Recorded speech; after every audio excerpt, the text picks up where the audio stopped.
Who are you guys? I know what you've been up to. Smuggling weapons to violent brigades in the desert while working for the Corps? Pretty bold, if you ask me. Shh! Keep your voice down. How do you know all that? Come with me. We should take this elsewhere. I'll be happy to talk things over once we're somewhere private.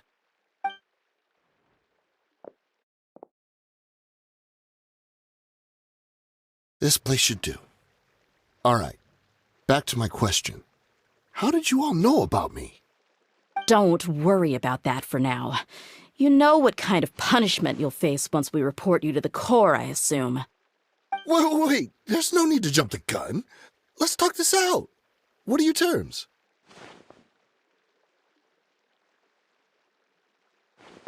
So what's in it for you anyway, Mora? Well, I was a little tight on money at the time, and Kusela took good care of me in the past. I weighed it in my mind, and I couldn't find a reason to turn the opportunity down. I wouldn't only be helping my benefactor, but I could also make some quick Mora. Let me tell you how it is. We're investigating Khan al-Akmar, and we're gonna put an end to their operations. If you provide some help for us, then we might just put in a good word later to reduce the terms of your punishment. Hey, why don't we discuss this a little first? Listen, I made quite a bit of Mora from my last run. You just give me a number, and I'm sure we can... Shut it. My patience is running out. You should know when a mercenary is after something other than money. All right, sheesh. But you gotta promise you'll put in some nice words for me later. They're always on the move. Here's the spot they were at the last time I made my delivery to the desert. Feel free to go have a look. I'm just telling you, though, it's not on me if they're not there anymore. Sure. And then you can forget about any nice words from us. Hey, come on. Now you're just being unreasonable. Really? And how do I know you're not leading us straight into a trap? Don't forget, you're the one with no bargaining chips. All right, I get it. Why don't you go take a look, and if they're not there anymore, I'll try to figure out something else for y'all. Now that's more like it. Let's move. And as for you, try to stick around the city until we get back. You don't want us to call the folks from the Corps and have them drag you back to the city.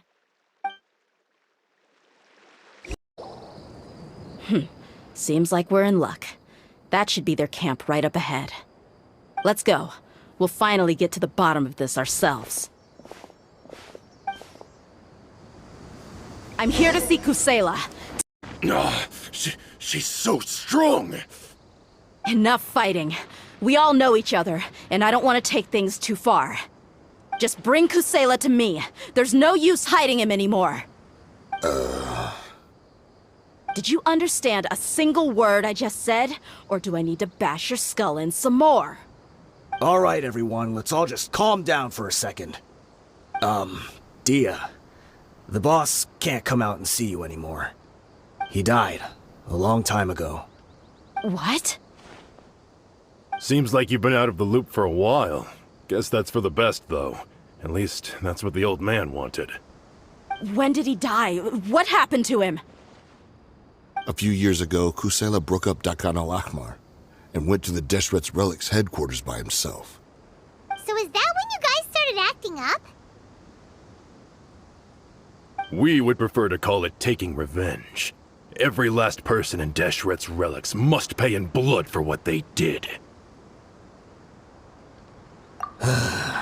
Let me start from the beginning. Dia, do you know how the head of the Relics maintained order internally? Overwhelming strength and unquestionable authority? Those were a part of it, yes. But just those on their own weren't enough. They had another tool at their disposal. They called it a person's record. Regardless of whether they joined by their own will or were coerced, every person in Deshret's Relics were forced to leave a record of themselves at headquarters. Whether it be their deepest sin, some unforgivable act, or their most immoral exploit, the record served both as a symbol of loyalty and the perfect material for blackmail. That's precisely it. Every one of us have a record. Me, Bashar, Tikriti, and all the boys who grew up with Dia and ended up joining our ranks. But you, Dia, you were never asked to provide a record, were you? I never even knew this was a requirement. You were probably the only person in all of Deshret's relics who didn't know about it. Ever since you were born, Boss had been trying to shield you from this organization's sinister rules. Not only that, but he also banned all of us from committing any nefarious acts. He said he'd take care of the dues we had to pay regularly to headquarters. But in the end, he was just an ordinary person. What could he do? He was forced to go to headquarters again and again to account for missed dues and incomplete records. He'd come up with all kinds of excuses and get beaten up as a result. We all knew he was doing that for you. He wanted to get you out of this world, no matter what it took. And that's why he became a shell of himself and couldn't walk without a cane. Wait, but that doesn't make any sense. I didn't know about any of this, and I'd never seen him get injured or beaten. Because you were too young at the time. How would you ever tell between wounds from a beating and wounds from battle? When you left home after that final argument with him, he seemed to age by a decade overnight. Even his hair went gray. So, even the blazing beasts were... Yep. It was all his doing.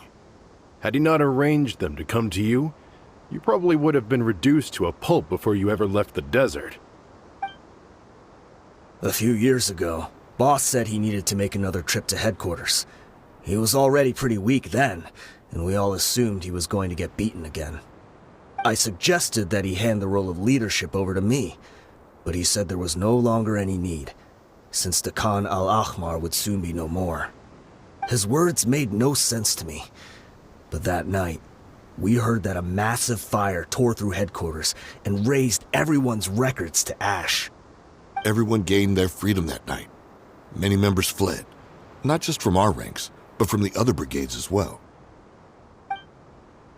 But how could we leave with a clear conscience? All of us who knew exactly what had happened. The boss can't have just died for nothing. Those heartless jerks at headquarters took him from us.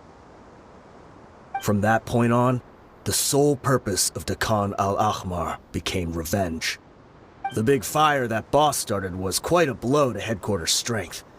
It's given us the opportunity to launch our attack.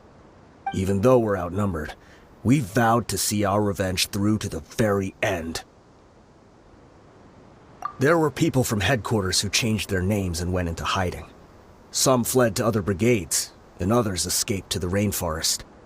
But we won't let any of them escape our wrath. They'll all pay for what they've done. We've suffered plenty of losses as well.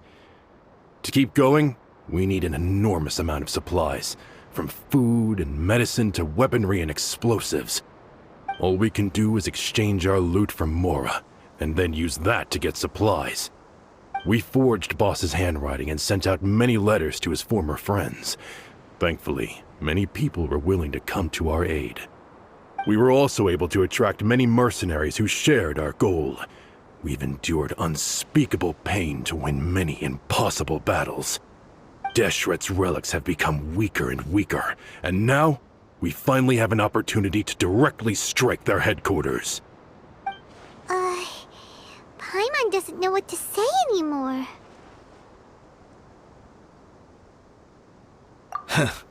We do know right from wrong, but we were sinners from the very beginning. We do not deserve the freedom that the boss won for us with his life. Boss always loved his old-fashioned hero stories. Those tales about sacrificing yourself to save the world. We used to always laugh at him for it. But in the end, he really went and lived those stories out himself. As for me, I never considered myself a hero. We're all the lowest of the low. We have no right to even imagine such an existence. But maybe those hero stories he liked foreshadowed everything that was to come. The spirit of the hero touched all those he had saved, and more people joined his cause. Maybe we were all just acting along with the play in the beginning. But as we acted the parts and recited the lines, We were drawn in. And now, we want to see the story through to the end. I'm sorry, Dia. I know you always found us insufferable ever since you were young. Just think of this as a madman ranting. I'll go with you. Huh? Dia? You wanna go with them? I grew up with these guys, and I know they're not bad people. It's just that some situations get so bad that it's difficult to tell good from evil. All I know is that Deshret's relics must be destroyed. Furthermore, I want to go see the place for myself. I want to know if my father is still there. I know you don't want to get involved in this, so there's no need for you to tag along. I can do this on my own. Yeah. Paimon feels like we'd only regret it if we don't see this through to the end. Thank you. We'll be a lot stronger together with you. I bet Boss would lose his mind if he ever knew you'd join us at the very last moment like this. Considering all the losses and injuries we sustained, we can't afford to turn down someone as powerful as you. He can think whatever he wants. But the fact is, I owe him this much.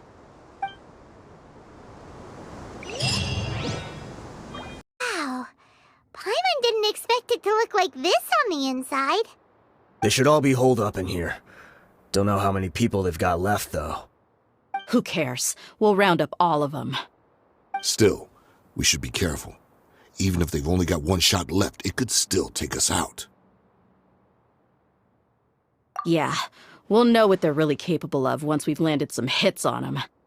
Deshret's relics may have been a force to be reckoned with before, but their name means nothing now. Yeah, they don't stand a chance with you here. I'll take the lead. I've been here once before. This way, follow me! We're almost there. Wait!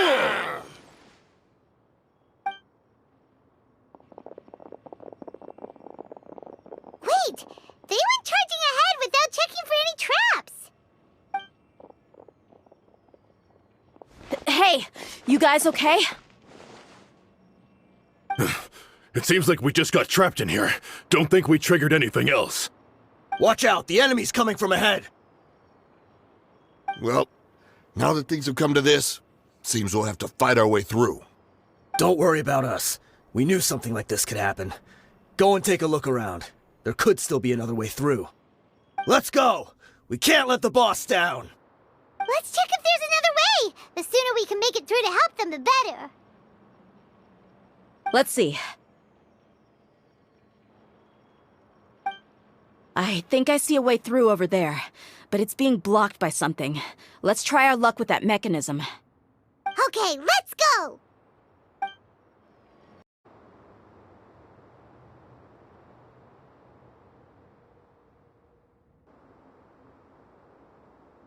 I wasn't expecting anyone to make it through from the other side.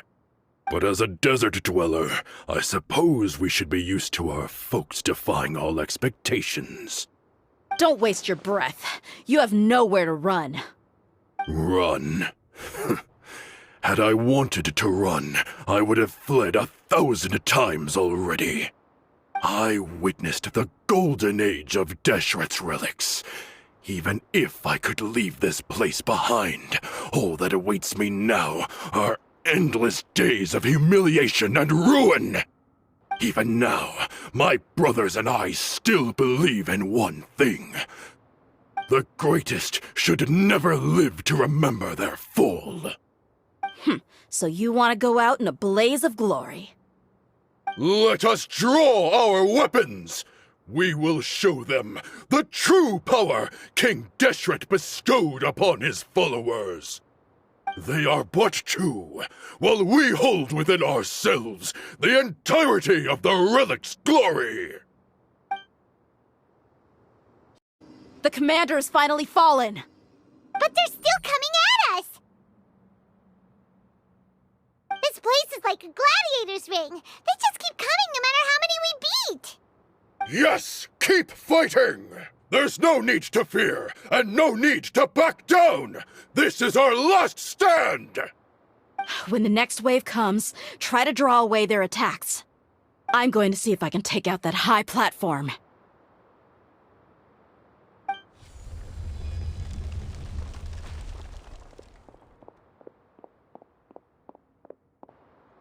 Get out of my way! Come and face me, Michel! Ugh, so they've broken through the front as well. Apologies, Lord Michal. They fight like absolute madmen! No matter how much we throw at them, they just keep coming for more!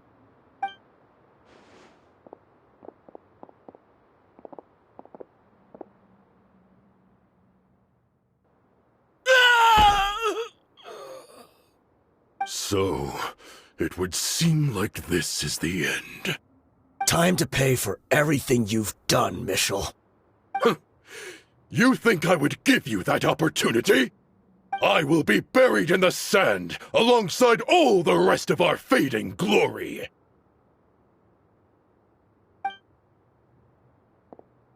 Hey, wait!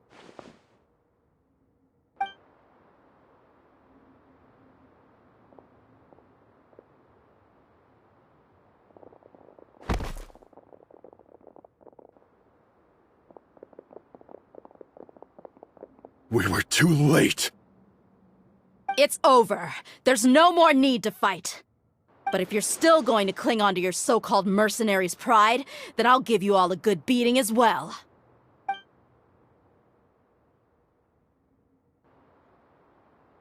Hey, Dia! I found the mechanism. I'll get you all back up here right away. Let's go.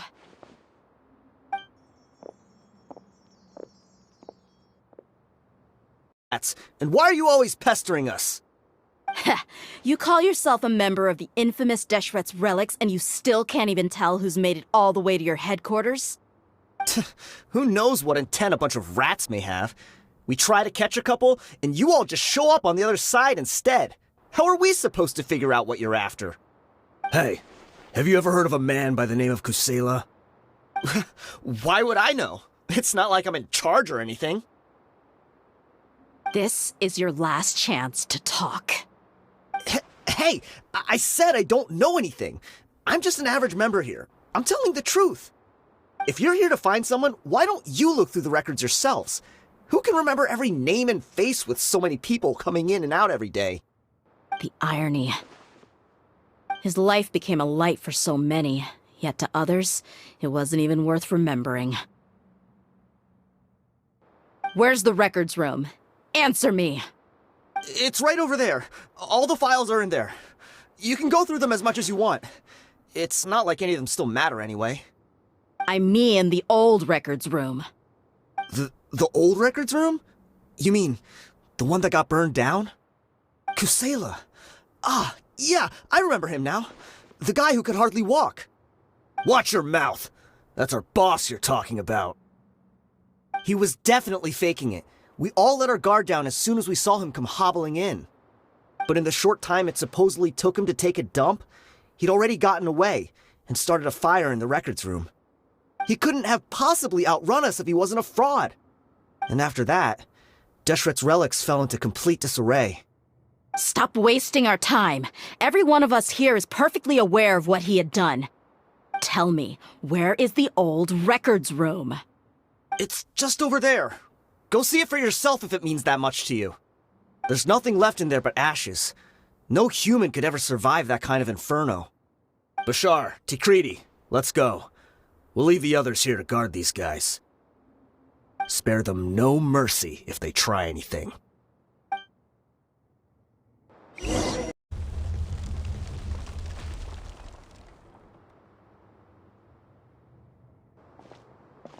So, this was his final destination. How did he do it? Getting past all the guards with a limp and sneaking in here to start a fire? If he was nimble enough to do that, then he must have been able to get out of here after starting the fire, right? Tia. I'm sorry. I know it's just wishful thinking. Let's look around. Maybe we can find something that's been left behind.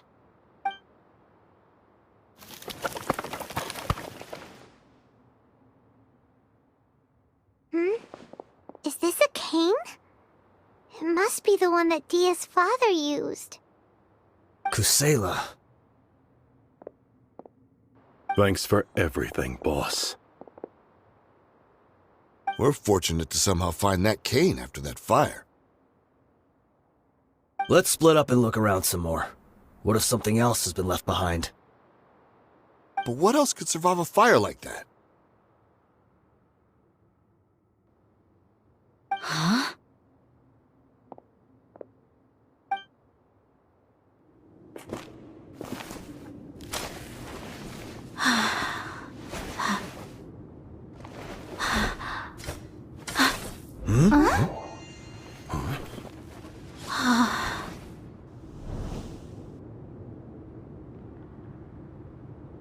Patso. Wait! Isn't that the toy sword you played with as a child?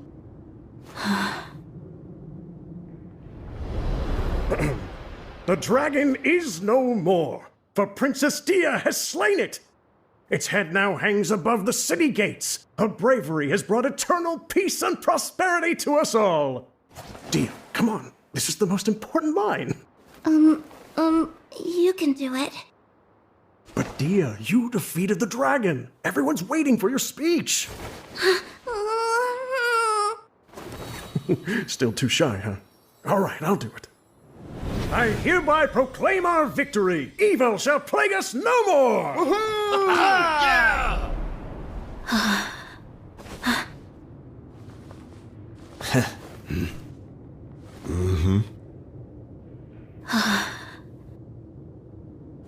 I hereby proclaim our victory. Evil shall plague us no more, Dad.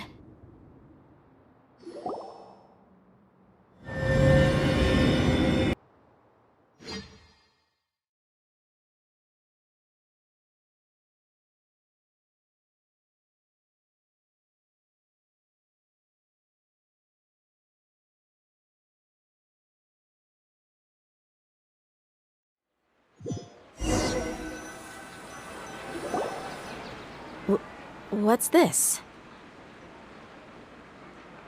Don't you remember? You asked Paimon what she would do if she were to wake up tomorrow with loads of money.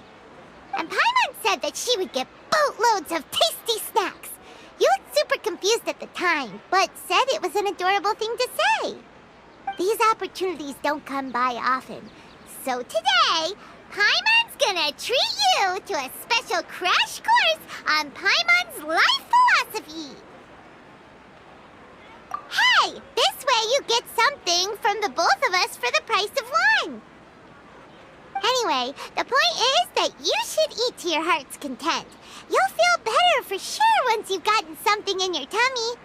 Dunyarzad will also be here shortly. She's already heard that we're back. Aw, thanks, you two. Honestly, this is very unlike me. I just had a lot on my mind on our way back, so I didn't know what to say. My chest was filled with all kinds of intense emotions. They just shook me even more than all the feelings we've shared during our previous adventures. But when everything came to an end, those emotions also vanished without a trace, and I was left feeling more empty than ever before. It was as if I'd lost the thing that was most important to me. Yeah, you're right. To many mercenaries, Mora is the most important thing in the world. But perhaps to us, it's the most worthless thing of all. Idrisi and the others all used to say that they would quit if there was no Mora to be had. But when it came to avenging my father, there was no Mora to be made anywhere.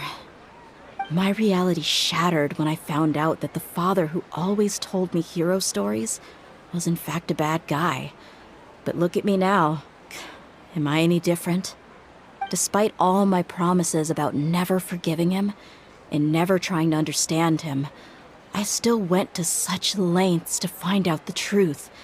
and nearly even shed tears for his sake. We're hypocrites. All of us. Yeah, you're right. It's just a pity that we often only recognize our true feelings after it's already too late. You're back! Are all of you alright? Ah, there she is. Yeah. Many people from the Corps of 30 came over, and I just wrapped up everything with my dad. All I can do now is wait for their verdict. Huh? Dia, you're looking quite down again. Paimon will explain. A lot happened while we were gone. I'm sorry. I really should have controlled my emotions better. I just... It's all right, my lady. You were hurt by all of this as well. Truth be told, I'm starting to feel a little guilty watching you cry like this. Dia, your pain must be even worse. You shouldn't need to comfort me. Hey, don't worry about me. If anything, this whole thing has finally shown me the difference between illusion and reality. My father probably thought that people could settle into new lives as long as they moved to a new environment. That thought has even crossed my mind a few times. It's like saying, what's wrong with adapting to a new life? However, there was always something deep within my mind that refused to accept it. This impulse brought me great turmoil, and even made me feel ashamed for turning my back on your father's kindness. But now that I consider it again, it all makes sense. The desert sands are a part of who I am, and I will never be able to lead a peaceful existence. I understand how you feel. That doesn't mean I won't be making any changes to my life, though. As an example, I'm now thinking about taking on some small odd jobs. It's just like Idrisi said. I also want to catch up to my father and become a character in his play. Even if the ending of the story may be childish and ridiculous, it won't really matter. Isn't that neat, though? Oh, you'll be a whole new kind of mercenary, one that's not out for Mora. Why don't we go for a change of scenery once we finish eating? What about stopping by the Grand Bazaar again? Right. You said you wanted to get a rug for your family. We'll come along too.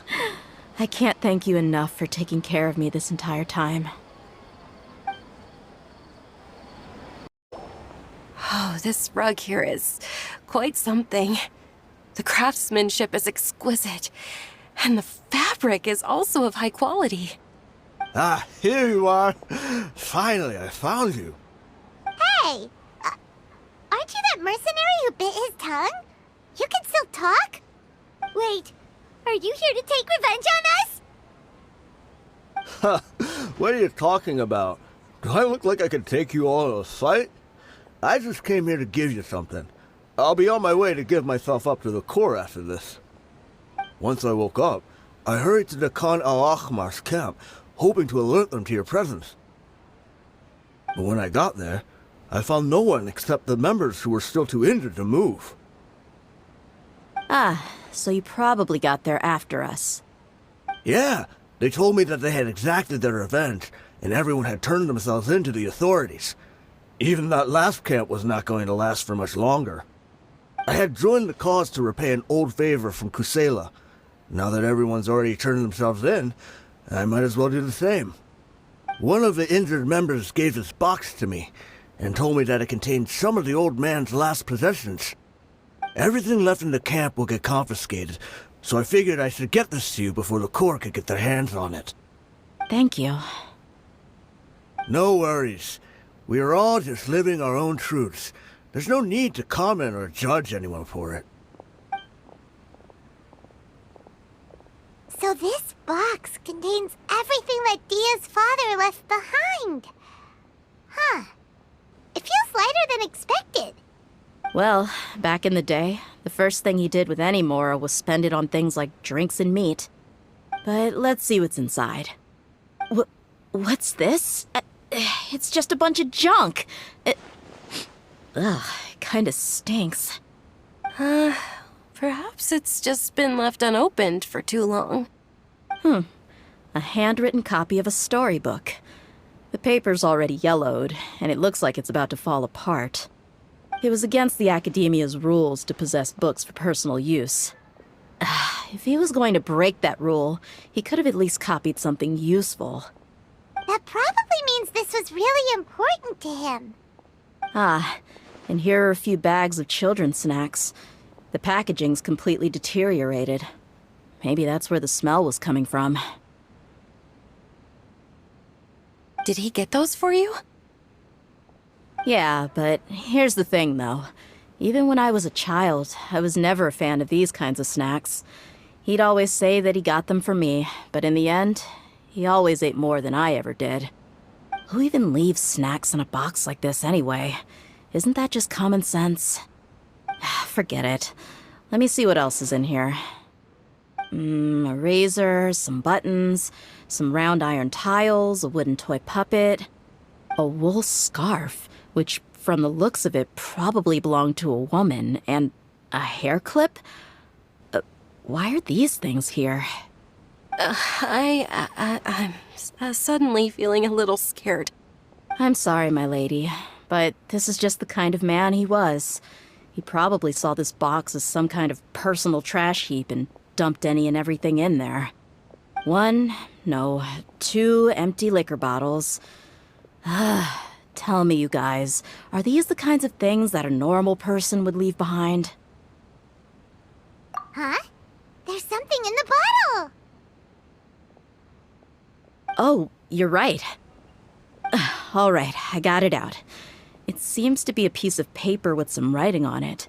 The bottom part's all damaged from moisture, though. Let's hope the writing didn't smudge. I was suddenly seized with an urge to write a letter after finishing this bottle. I just folded it up and left it in the bottle, though. If I end up forgetting about it, it won't really matter. To Dia. It's a letter for me? It's all right. I'll just read it out. If he went to the trouble of writing a letter, there must have been some important things that he wanted to say. Or at least record down. My condition's becoming worse and worse. Can't even walk without a cane anymore, much less go out and have fun. Guess I don't have many days left. If you're reading this letter, then I suppose I'm already long gone. You were adorable as a baby. Everyone loved you. And regardless of whether you were crying or laughing, everyone enjoyed having you in the group. But once you grew a bit older, you were no longer nearly as happy or cute. It's probably Idrisi's fault. He was never up to any good. Can you believe this guy? He can point the finger at himself. Anyway, back to the point. To summarize, I'm writing this so you would know not to feel sad for me, even if you end up finding out the truth. The reason being that I was never your father to begin with. Wait, what? Surely, he must be joking, right? I don't know. I was quite formidable when I was young, and 100 times cooler than some so-called flame main. Really felt like the whole world was under my feet. With just a teeny tiny bit of effort, I felt I could rule over the entire desert. But as fate would have it, I went out into the desert for a drink one day and discovered a baby in the sands. It was you. You were just lying there, small and helpless. You were so tiny that if the wind blew for just a little while longer, you would have been buried forever. But your cries were so loud they made my head hurt. Now that I think of it, you really were a bundle of energy. Sounds like he's serious. I told Idrisi and the others that I had slipped up with a woman while out and about. None of them even doubted me. I'm sorry that I had to lie to them for so long, but I really had no other choice. I was their most esteemed leader, after all. It's not like I could just tell them that I suddenly wanted to play at being a father.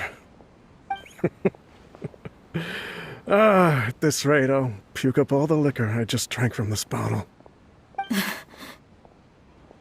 Anyway, Dia, you possess the kind of freedom and kindness that we could only dream of. As far as how you should live your life, that'll be up to you to decide. That's the end of the letter. In the end, he was still thinking of me as a little child. I suppose, or I would have suffocated under the sand a long time ago. He was a good father to you. The fact that he wasn't a blood relative doesn't change that. Yeah, it's just a pity that we had to learn the truth of everything like this. Do you already have some ideas about the decision that he wanted you to make? I do. If he first found me alone in the sands, then I want to try my hand at finding the person who abandoned me. I just have one wish. To tell them a story. That there once existed a childish and foolish jerk with a heart of gold. And that only under his care was I able to grow and mature into the person I am today. If you end up finding any leads, can you share them with us? We go on adventures all the time. Maybe we'll be able to find some information for you. Sure, I appreciate it. I wasn't expecting you to be so enthusiastic. I'll help too. Thank you. All of you. Thank you so much. My life has certainly had its twists and turns, but I've always considered myself lucky. Because no matter where I've gone, I've always been surrounded by incredible kindness.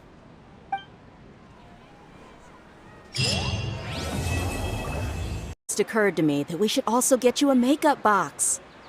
No, it's fine. I don't think I'll end up using it. Maybe you won't, but it doesn't hurt to have one, right? Come on, just trust me on this one. Huh? Who are you, and what do you want? Please, don't move. Don't move? Who sent you? Dia, Don't worry, I can handle this.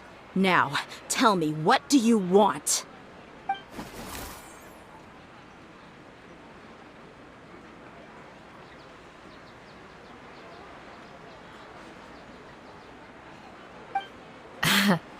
I believe she's looking for this. Here, take it. A butterfly? Was it on my head? Oh, you're... It's been a while, Layla.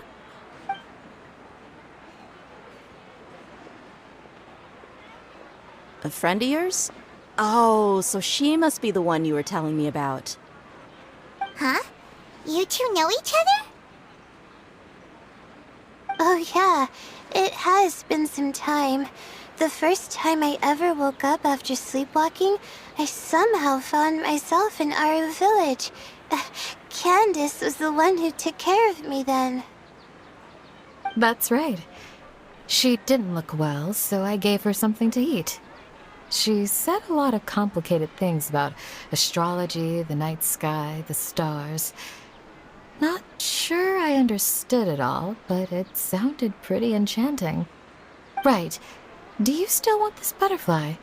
It seems like you were chasing it all the way here.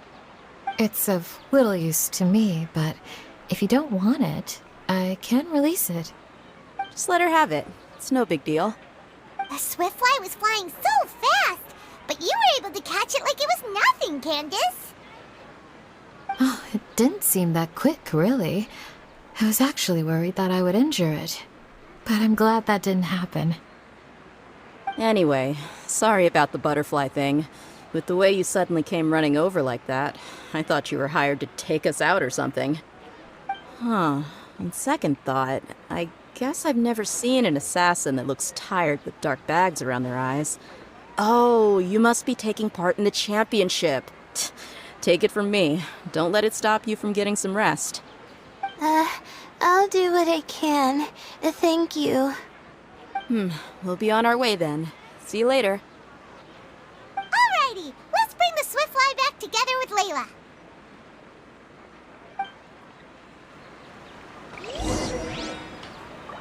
Well, it looks like this Inter-Darshan Championship's a wrap. All that stuff with Sachin and the diadem got sorted too. Have you still got anything else on your mind? Oh, right. Yeah, Sachin said that he placed his research materials at somewhere beginning with but Kaveh smashed the diadem of knowledge before he could finish. It might be dangerous if someone finds his old research stash, right? Where do you think it could be? Holy smokes, you're right! He said he spent all that time researching in the desert, didn't he? So it's very possible that that's where he'd leave all his notes. All right then, let's head off to Aru Village and try our luck!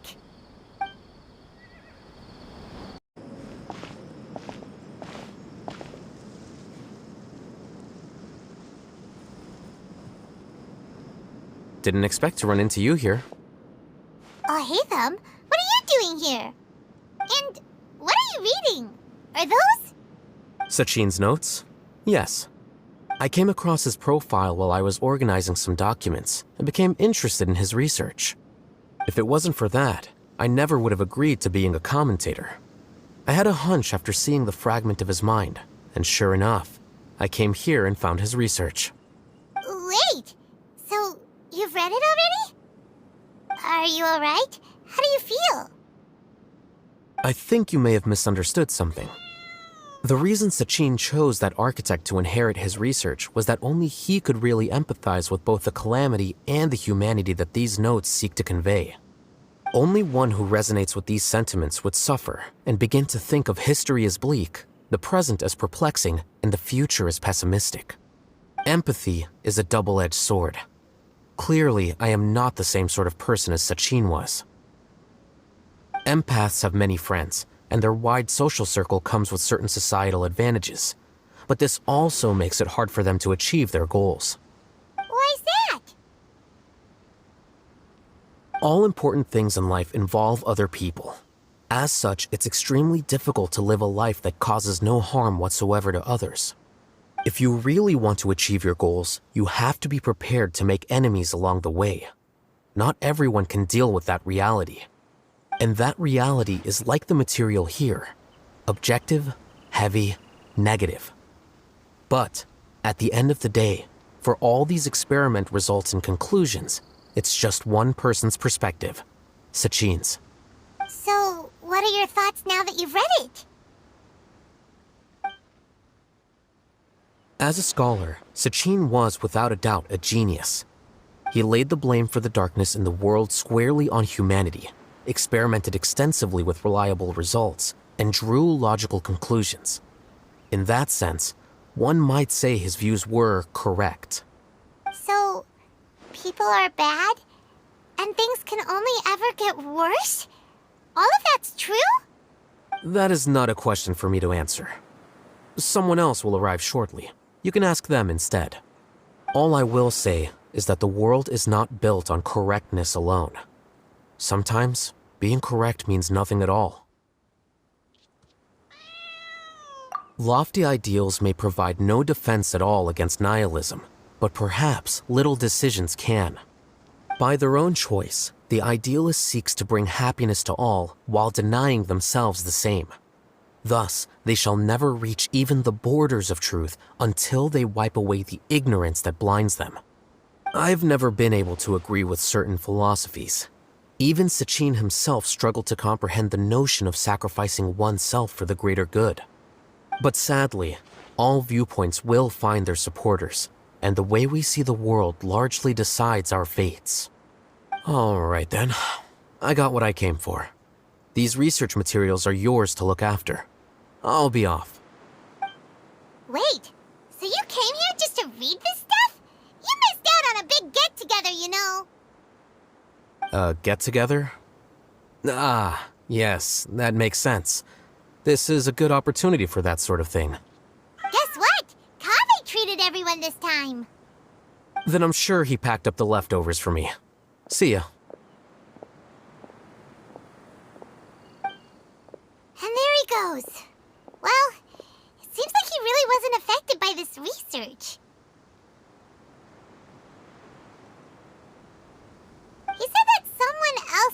answer our questions. Who do you think that'll be?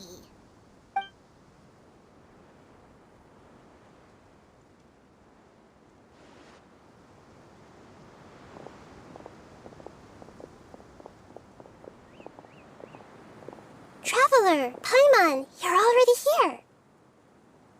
Nahida! Oh, and Hat Guy. Wait, so you asked him to take part in the championship? Yes, it was me. Are you surprised? Did you know that there was something wrong with the diadem from the start? And if so, why didn't you switch it out for another one? Because Sachin's research is not mistaken. He spent his entire life researching this topic, and these materials are a result of that. These are the crystallization of his wisdom. Yes, I was worried that the material might cause some disruption, but I didn't want to wipe away all his hard work searching for the truth. So instead, I had Hat Guy here help me keep an eye on things. Seriously? I think you can stop calling me that now. Why? Don't you like it? Well, anyway, if Sachin's chosen successor hadn't been able to handle his research, or if it had brought pain to more people, he would have intervened at a suitable moment. And after all that, the person Sachin chose turned his nose up at his life's work. Pretty hilarious. I was also hoping that this could be an opportunity for you to learn how to interact with people normally. But it looks like that didn't work out. That wasn't necessary. I'm still paying you back for your help. And the last thing I need is more reasons to be indebted to you. Nahida, what did you mean by Sachin's research is not mistaken? Does that mean that you approve of his research? Put it this way instead. Truth to me is like a shroom boar. Some people only see the mushroom on the shroom boar's back, and they conclude that the shroom boar is a mushroom. Others see only the shroom boar's body, and they declare that the shroom boar is a boar. Still others look deeper inside, and determine that the shroom boar is meat. These conclusions are all correct in their own way, but none of them objectively describe the shroom boar. Paimon kinda gets it, but also not really. The world is the same way. No one, not even I included, can understand it in its entirety. All of us are somewhere on the path toward truth.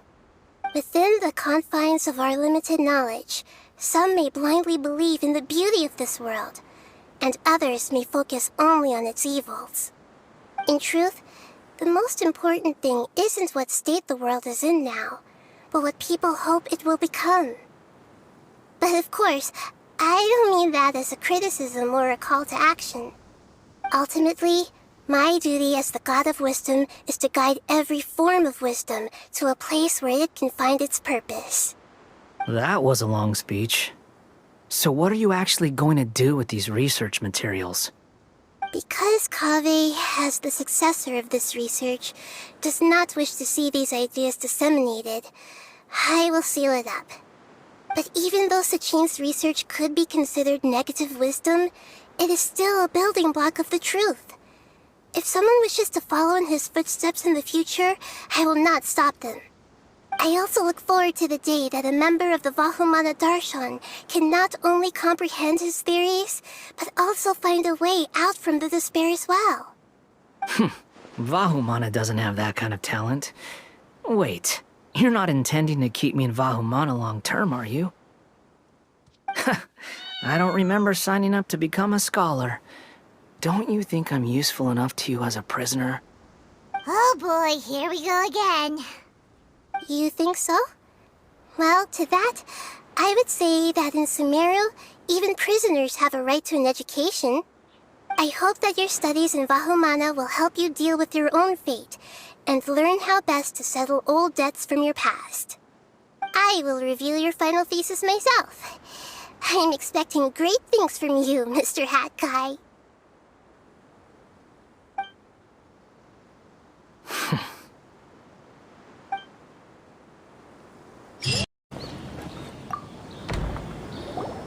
20 years ago, the Academia had just received Sachin's estate. To celebrate the huge investment, the Academia extravaganza that year was grander than usual. I was very young then, and I remember seeing posters for the Interdarshan Championship all over the city. I couldn't help but mention it to my father. I even told him that I really liked the look of the diadem. It was so unique. So he said, "Why don't I win it, so I can let you play with it for a few days?" That made me very happy, and I nodded enthusiastically. But to my surprise, he didn't win. And when he got back home, he seemed extremely depressed. Later, he left home, saying that he wanted to do some investigating in the desert. The quicksand got him not long after that. For many years, I couldn't face up to it at all. If I just kept my mouth shut, maybe none of it would have ever happened.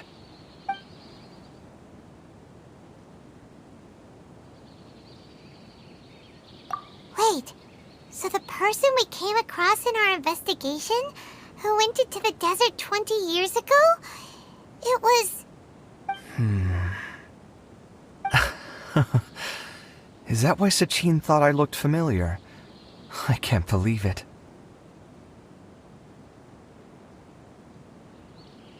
My father was always too kind for his own good. Sachin's research would have saddened him greatly. He must have gone into the desert when he heard about it to find those who were still suffering. It all makes sense now. I've tried telling myself so many times over the years that maybe his sudden depression wasn't because he didn't win the competition. Maybe something else was going on that I wasn't aware of. But in the end, it all started with me mentioning the competition to him. Oh, Kaveh. Don't worry. I destroyed the diadem. There will never be another tragedy like this again. Never again.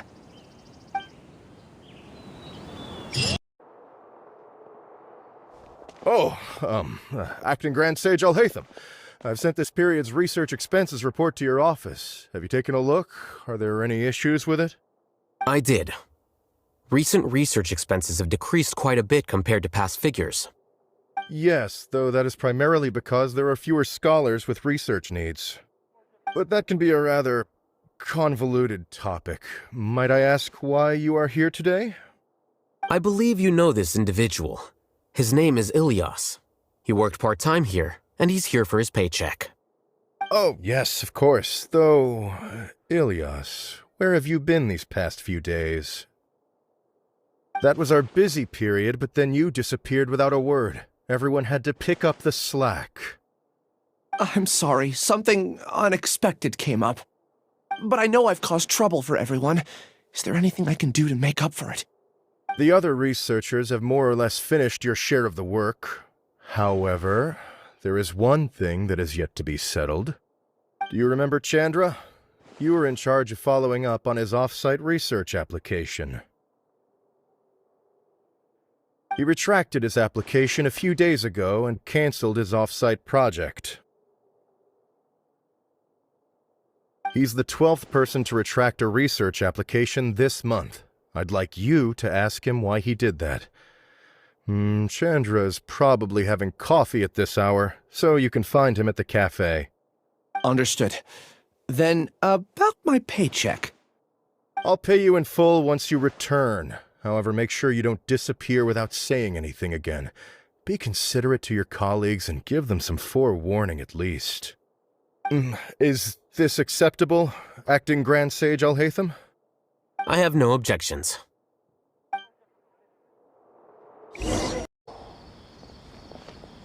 Ilyas? Long time no see. What can I do for you? I heard that you canceled your research project, so I'm just here to ask you why. Oh, that, it's really nothing special. I just don't feel like going anymore. I'm not the only one who canceled, right? I mean, people have had no motivation to conduct research lately, haven't they? No motivation to conduct research?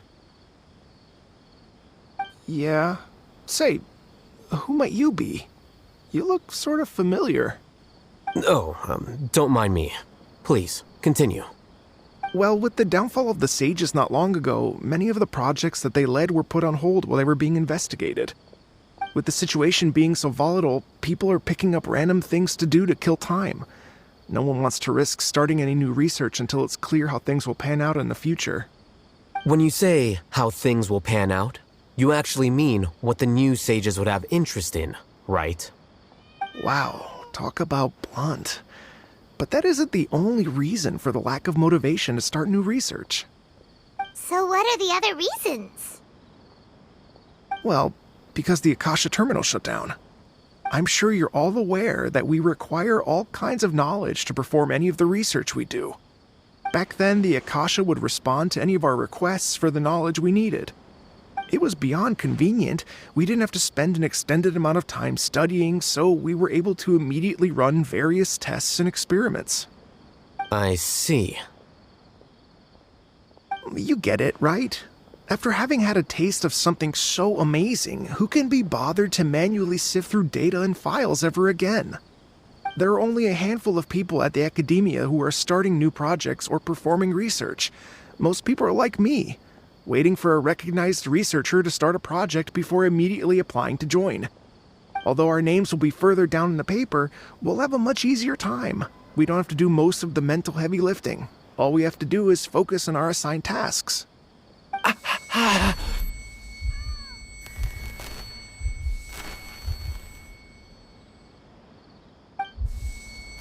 Ilias? What's wrong? My head. It hurts.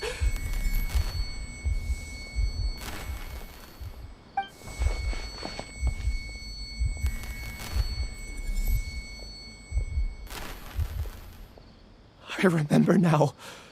I remember what Siraj said to me as he approached. You will become Siraj number 36. Fuse yourself with a consciousness under my control. Think only in accordance with a set module, like a worker bee in a beehive.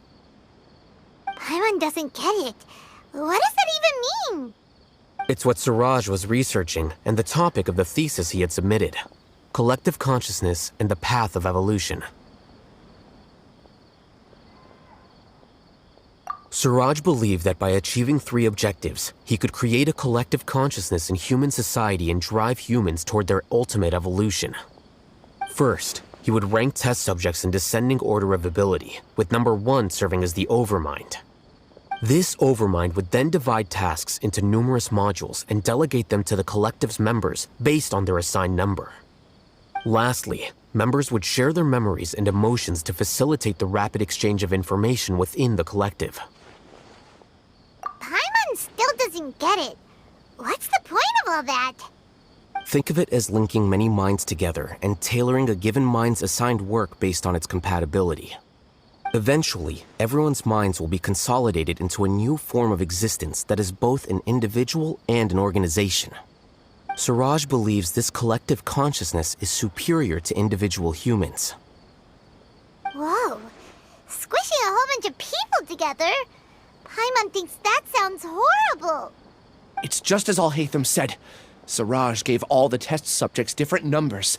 Bigger numbers meant you had a lower rank, so your assigned tasks were less complex, such as being responsible for everyone's basic needs. Smaller numbers were ranked higher, so you'd be given more complex assignments like planning for the future.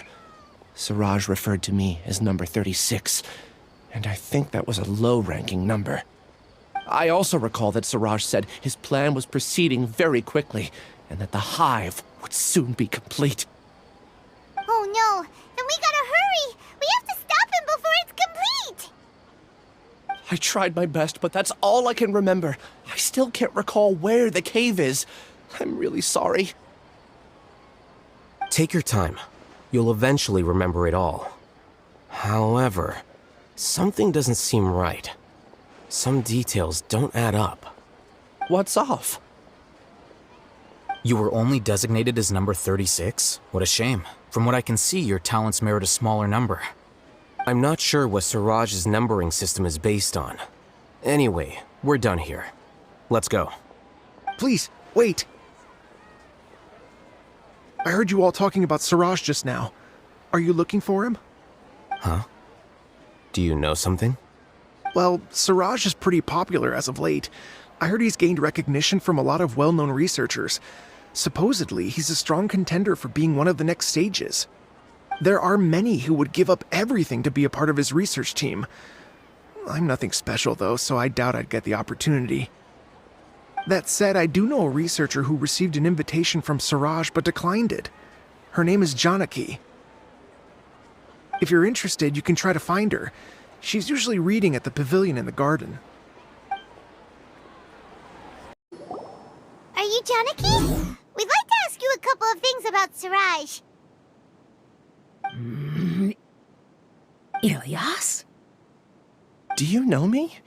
I'm sorry, but I don't recognize you. Are you playing dumb with me? No, I'm not. I actually have amnesia, so I've lost a lot of my memories. And? Are you trying to say that I should forgive you just because you've forgotten what you've done? Or are you using the acting Grand Sage as backup to settle things with me? The two biggest loners teaming up. What a terrible thought. That's enough. There seems to be a dispute between the two of you, but I have no interest in that. I heard that Siraj once invited you to join his project. Is that true? So, what if it is? Siraj did extend an invitation to me, and I was also interested in his project. I think it was about collective consciousness or something. Anyway, he said that I could be number 45. I refused because I thought that rank was too low. No one wants to be placed at the bottom. Certainly not me. Ilyas is number 36, and Janaki was supposed to be number 45. Ugh, just how many people did Siraj have his eyes on? Tell me, did Siraj tell you how he assigned numbers? Yeah. Remember how the sages took advantage of the Akasha and extracted Yana energy from our heads back then? They left a document that records the amount of Yana energy that the Akasha had extracted from each person. I don't know how Siraj got his hands on that document, but he used it as the basis for his numbering system. I see. He believes that this data can be used to evaluate a person's computing power. Putting aside the validity of the data, it is meaningless to judge individuals based solely on their jnana energy. At most, jnana energy can only be seen as representing a portion of a person's abilities. Humans are complicated beings, so it is impossible to evaluate them using a single criterion. See? I knew I couldn't have only been ranked as 45. What else do you know about Siraj? That's it. He came to me, I refused, and that was the end of it. Is there anything else you needed? If not, I'm out of here. I've had enough of this eyesore. Please, wait, I still want to know what I did in the past. You really forgot? I swear, I don't remember anything. Paimon can vouch for him. The mantra also said that he truly lost his memories. I see. You know what? It's better this way. I get angry just thinking about it, so I really don't have the patience to fill you in. All you need to know is that you got a lot of people in trouble back then, including me. That's all I have to say. Goodbye.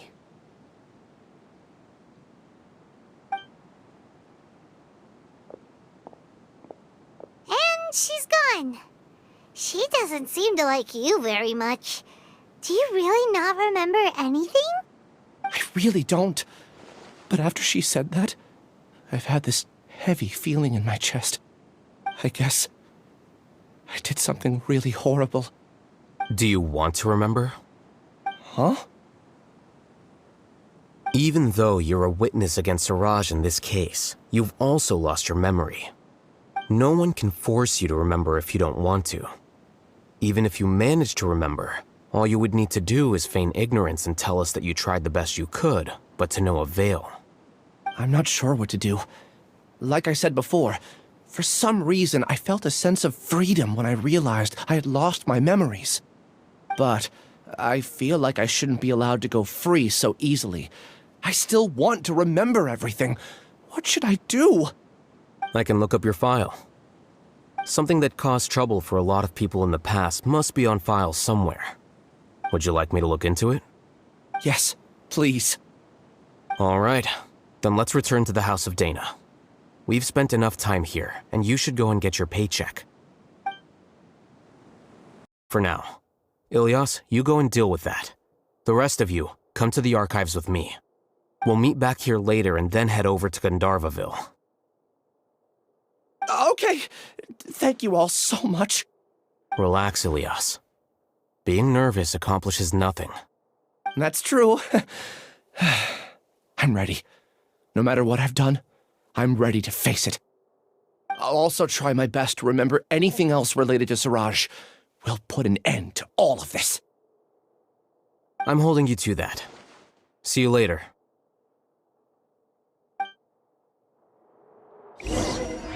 Okay. The important files from the last few years should all be here.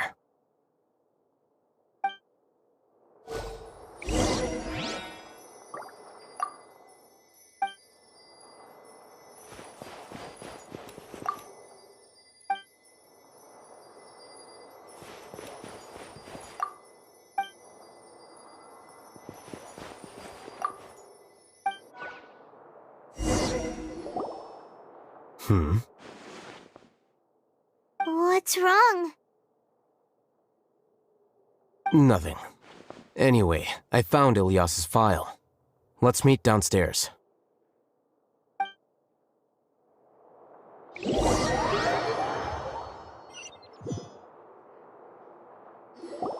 What have I done?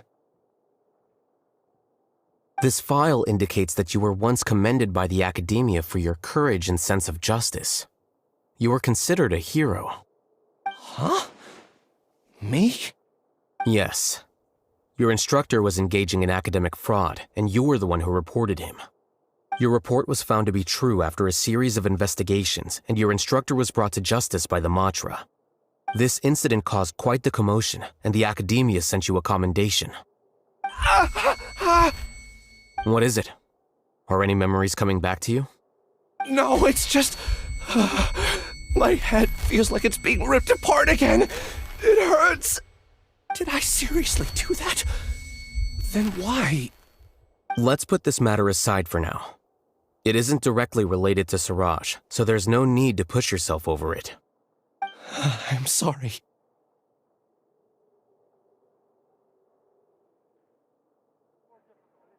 That should have been something good to hear, but my body is instinctively rejecting it. I feel like I'll black out if I try to remember. Take it slow. Recovering memories is no easy task, especially when it involves memories that you don't want to remember. Just do what you think is right. Thank you.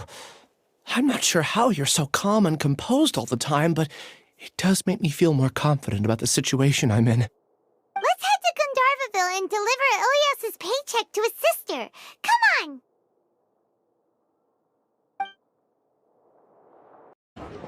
Wait, isn't that Tabby? What's she doing in the cat's tail? Tabby!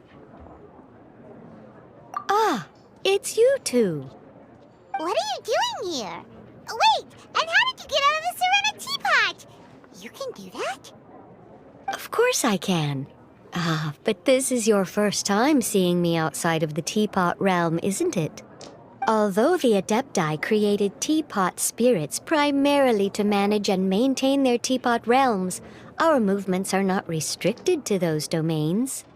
For instance, there's Jade Seeker, who travels far and wide to gather the rarest treasures in the land. But it is true that I, in contrast, rarely leave the teapot realm at all. Ah, Paimon gets it now. Huh. Well, since you so rarely leave, what's the occasion today? As curious as I am to know how the drinks here differ from those in Liyue.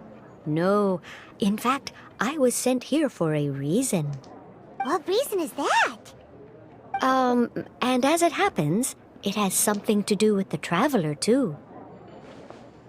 Well, as I'm sure you've discovered, with the rising popularity of Genius Invocation TCG, inviting a friend to a duel in the tavern has become a fun way to pass the time. There's just one little problem.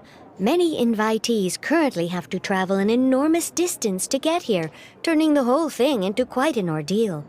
I have therefore been sent here to create a little game room using the same Adeptus art as is used to construct teapot realms. That way, anyone with an invitation will need only to think the thought, and they will instantly appear in the game room. You will be free to use the room whenever you wish to invite a friend to duel, and it will be far more straightforward for them to take you up on the offer. Wow! This will make things much easier! But what if Margaret finds out? She's not gonna get mad at you for renovating her tavern with your Adeptus arts, is she? That shouldn't be a problem, since the realm will not be physically located within the cat's tail. Besides, we obviously sought the owner's permission in advance. She was quite enthusiastic. Oh, Liyue's Adepti arts sound pretty useful. Could you double the size of the tavern while you're at it? Unfortunately, my mastery of Adeptus arts is not sufficient to achieve this. Huh. Yeah, that does sound like something Margaret would say. Anyway, it's great that you're here. I was expecting to have to wait until your next visit to the Teapot Realm to fill you in. Right then, let's get started.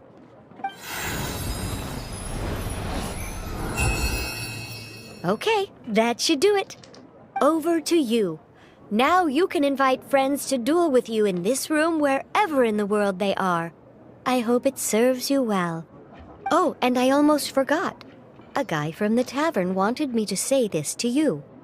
Hope you will have fun playing Genius Invocation TCG.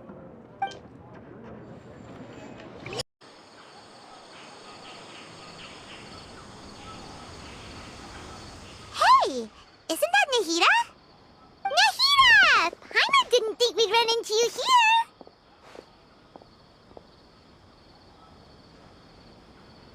Oh, hey there!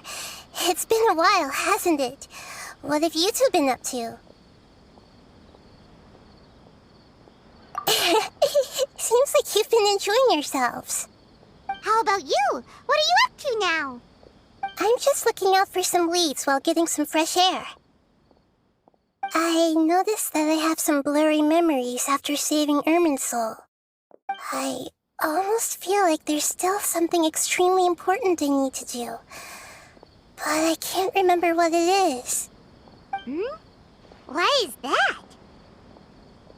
Don't worry, we'll help you remember. Thank you so much. Since you're willing to help, I have something I'd like to show you.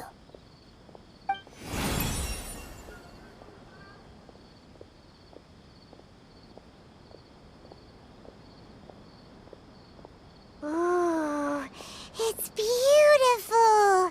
It looks like it's filled with some kind of power. I found it in the sanctuary of Suristana, but I have no recollection of it whatsoever. It's filled with pure elemental power that is quite similar to mine, but yet it's also a little different. It's very likely that it's connected to my foggy memory, but I can't figure out what it is.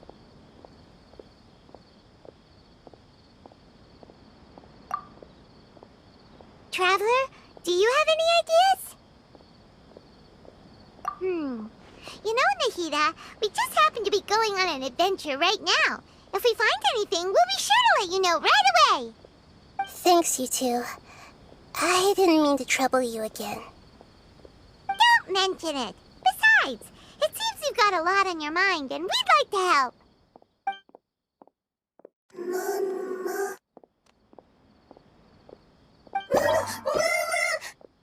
Hey, get out! You shouldn't be around here! I'm sorry, Lesser Lord Kusanali. Fungi don't usually come near this place. Last warning! Get out before I kick you out, you hear? Hang on. I think it's trying to tell us something. But Great Dendro Archon, it's a monster! Please, don't worry. I think I understand. Seems that it wants us to follow it. You can understand it? Mm-hmm. Even though different creatures have varying habits and ways of communicating, the emotions we experience are all the same. I can feel its anxiety and fear. It's in dire need of our help. Well, fungi are kinda cute, but...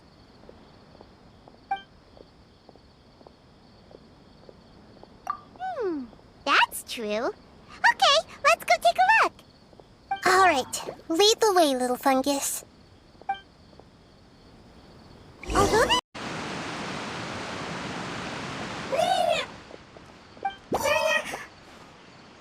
it appears it was in a hurry because of this unconscious fungus. Seems like they might be family. So maybe this fungus wanted to bring Nahida here to help its family member. Probably. Although fungi are simple creatures, they're very sensitive to elemental power. Maybe it noticed me on my way back and thought I'd be able to help. I'll take a look. I should be able to help if it's just a common illness. What is it, Nahida? Strange. Very strange. This fungus didn't develop from a spore. It's an elemental life form. Huh? An elemental life form? Yes. Although the fungi you normally see are capable of using elemental powers, they're merely borrowing elemental power from nature around them. As for this fungus, it has elemental power flowing through it. Definitely not anything like your typical fungus. Exactly. This is very interesting. I've never seen anything like it. So this is a first even for Nahida. But that's not all. There's a large void within its elemental power. The void is stopping the elemental power from flowing normally, which must be why it fainted. So do you think it'll wake up if we can fill the void? Yes, and I just so happen to be good at this sort of thing. I'll see what I can do right away.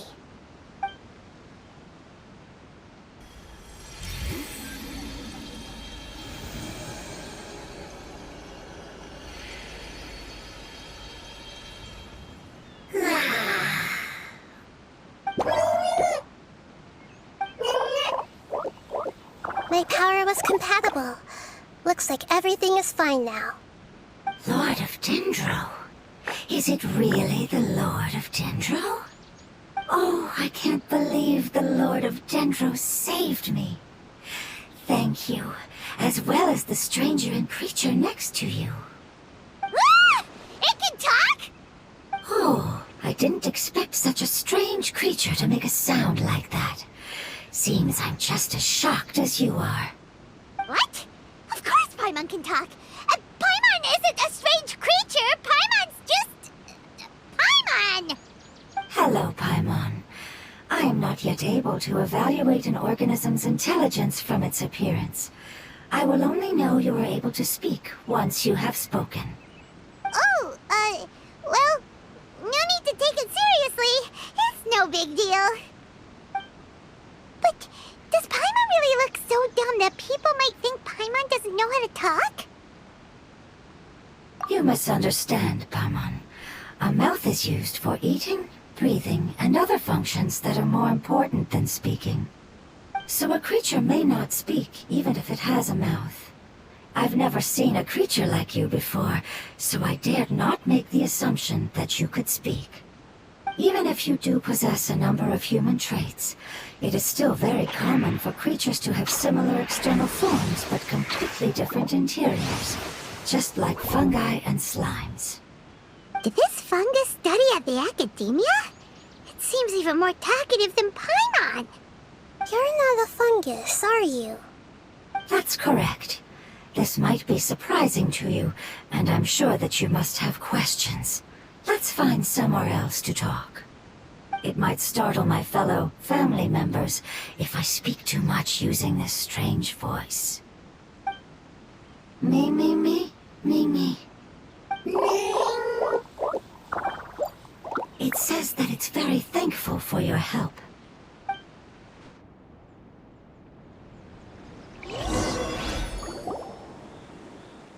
I was confident that I knew of all the creatures in Teyvat. Even if there are ones I've never seen with my own eyes, I thought I possessed all the relevant knowledge about them.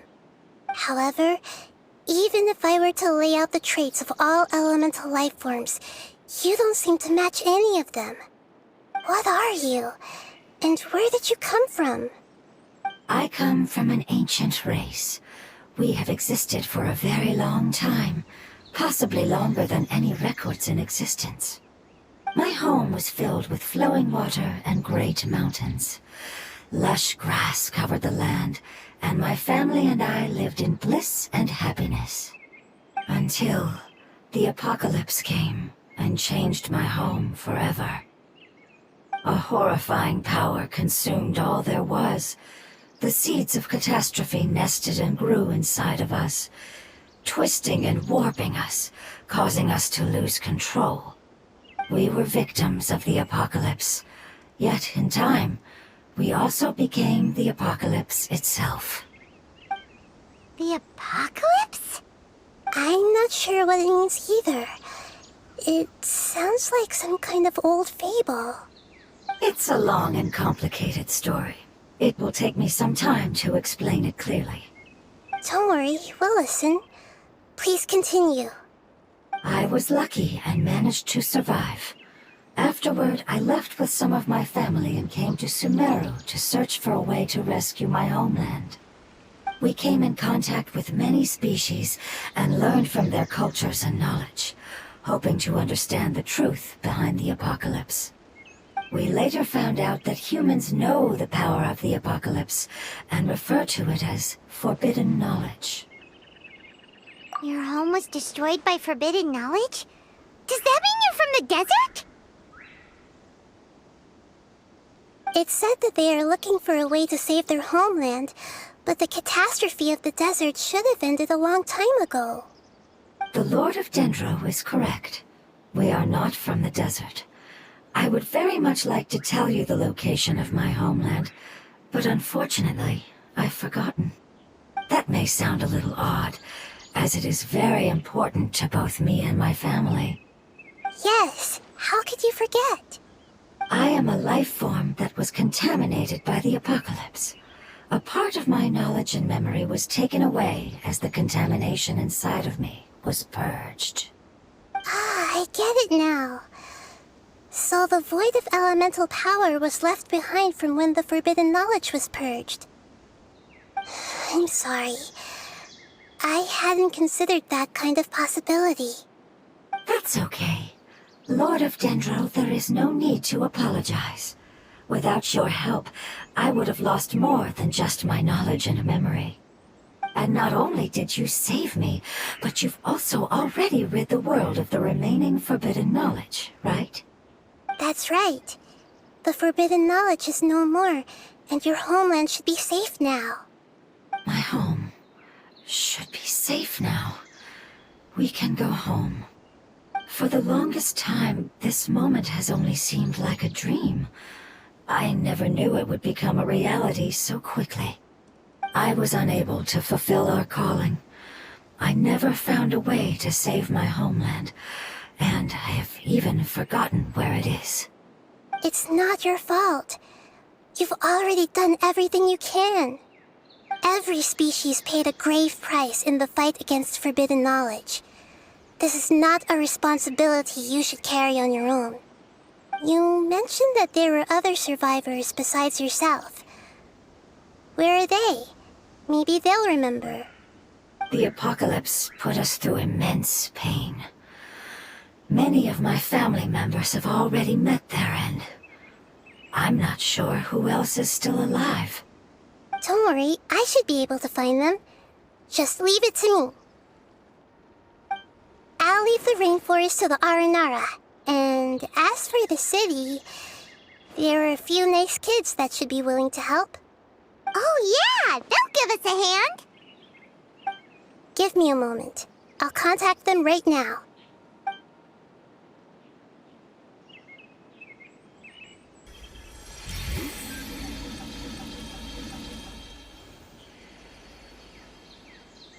That should do it.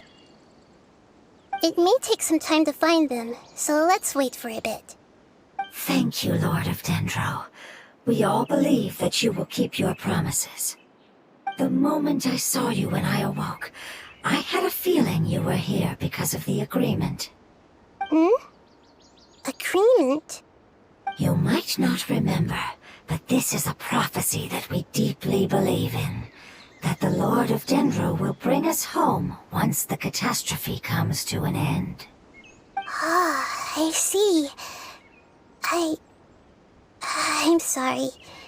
There are also some blurry segments in my memory as well. But I'm very concerned about your homeland. This is something I should help with. It's really no trouble to me at all. Would you all be willing to come with me somewhere as we wait? The more family members that can return home with me, the better. But didn't you say that you don't know where they are? Yes, but I know their end. I will explain it to you along the way.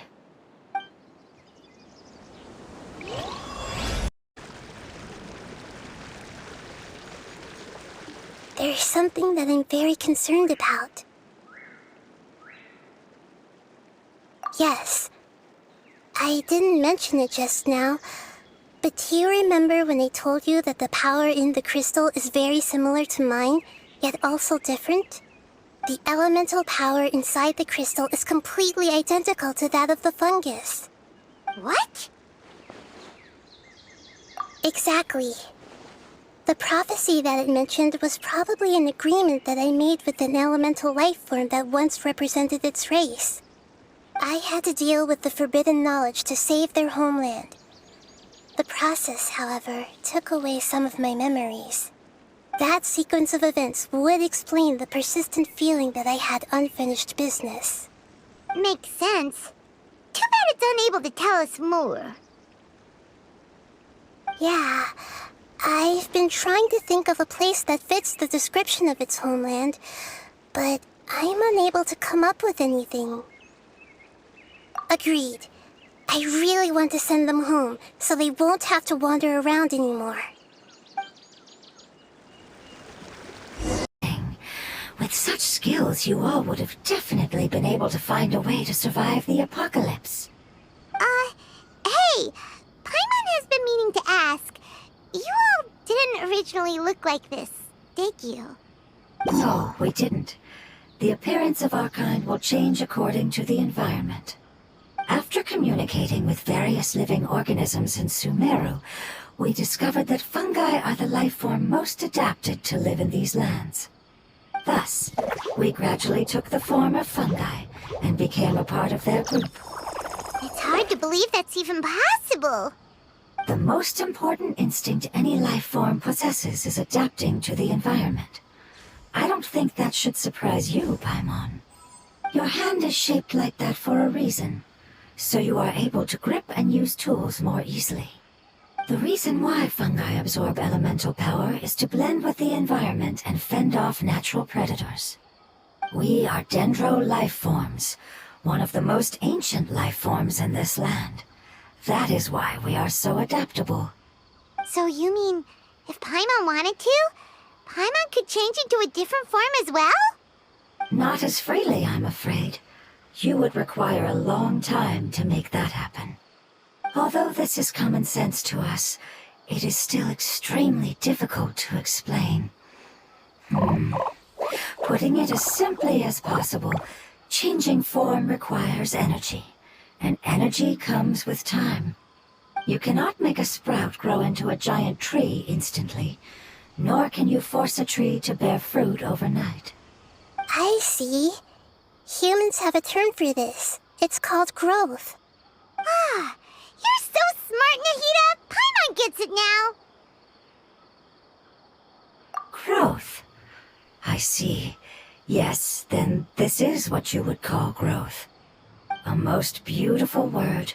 I shall enjoy it more as we walk.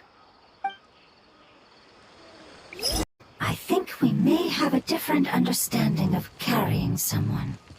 No matter whether it's tired or not, my child is always happy when I put it on my back and give it a ride. Child? You mean the fungi we ran into earlier? Yes, one was my friend, and the other was my child. Why can't your kid speak? Because it's just a fungus. I don't want my presence to change or affect the original state of the fungi species here. However, it is slightly different from an ordinary fungus. It seems to understand some human language, so I gave it a name. Oh, then it must be a really cute name. You know, like Bongo Head. You have an odd taste for names. Huh? Paimon thinks that name is great! Strange and cute at the same time. It's a name only Paimon would be able to come up with. That's right! The name I came up with was not as creative as Paimon's. I learned it from an adventurer. Its name is... I'm sorry, but I've forgotten. Seems like I've forgotten many important things. Yes, I must remember it before I return. It's just as important as my homeland.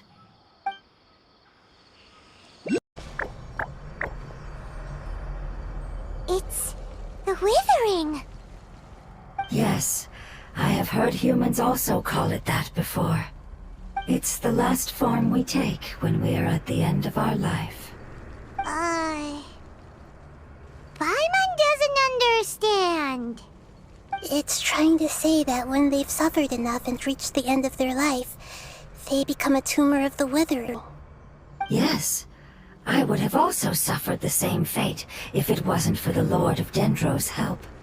So, this is how the Withering is formed?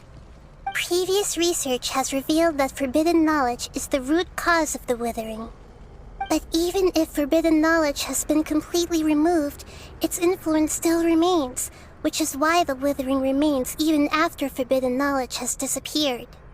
They've been tormented by forbidden knowledge for a long time. It's understandable that they will eventually become the Withering. But what a sad and pitiful end. When I left my homeland, flowers like these filled the fields. Each bloom represented an individual life.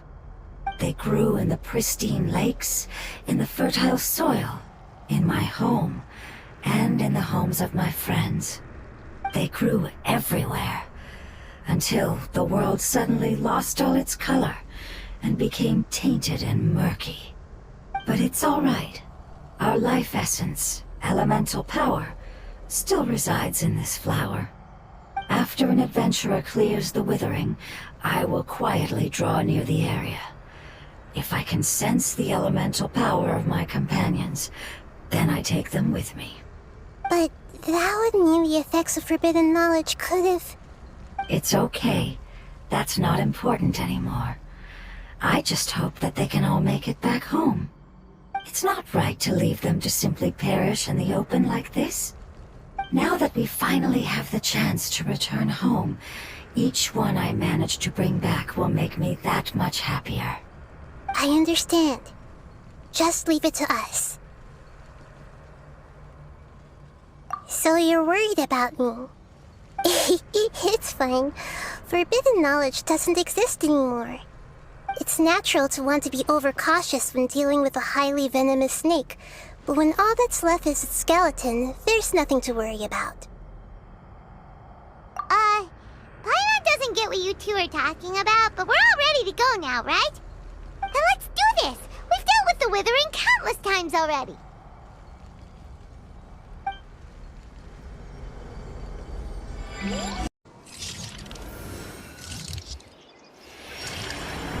As I expected, it's the last of my kind that I'm aware of.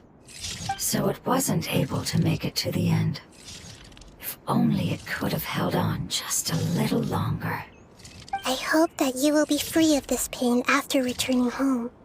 Just thinking about how many elemental life forms have turned into tumors of the withering makes Paimon sad.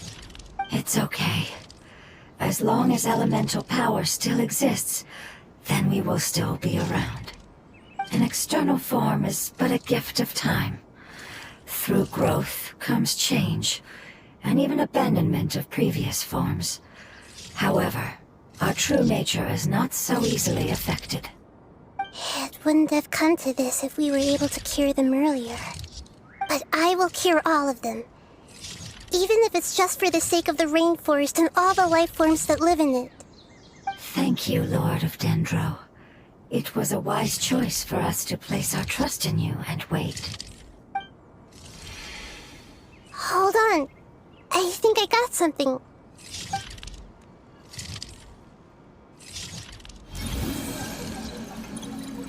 Oh, I see. Okay, I understand. Thank you so much. So, they found a fungus that matches the description I gave them. It's currently unconscious. It must be in a similar situation as I was. We should hurry and go take a look. Okay, follow me.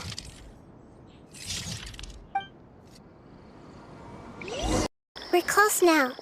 It's just a little further inside.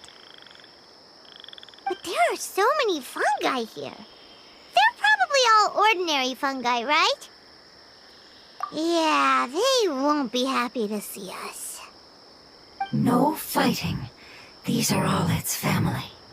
Although we belong to different species, we've spent a long time living among the fungi.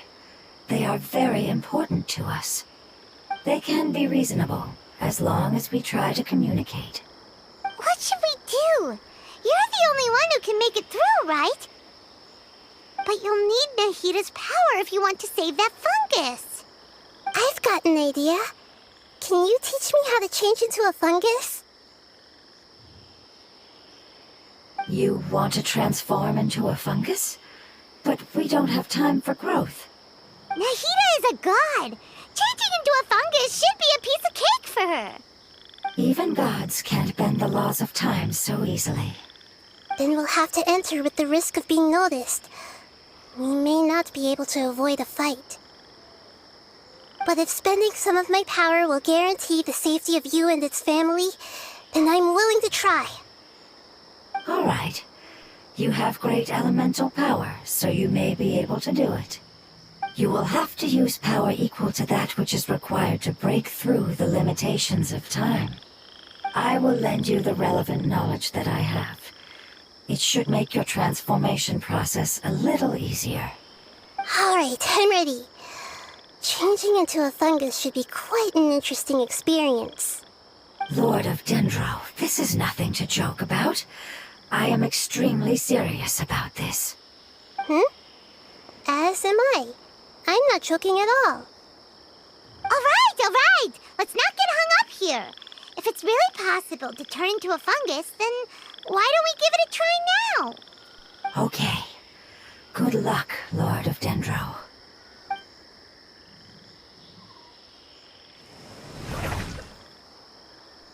Wow! You really turned into a fungus! It's actually not too bad. My perspective in this form isn't much different from usual. The unconscious fungus is just below here. Can you all help me determine which one it is? Oh, how do we do that? I'll get close to them while you make your way over from above. You should be able to identify them using elemental sight since they're elemental life forms. Then, all you have to do is repeat the correct answer in your mind. As long as I'm able to see you, then I'll be able to hear your answer. Okay, got it. Let me lure away the fungi up top and make way for you. All right, good luck, Nahita. Let's go, Traveler.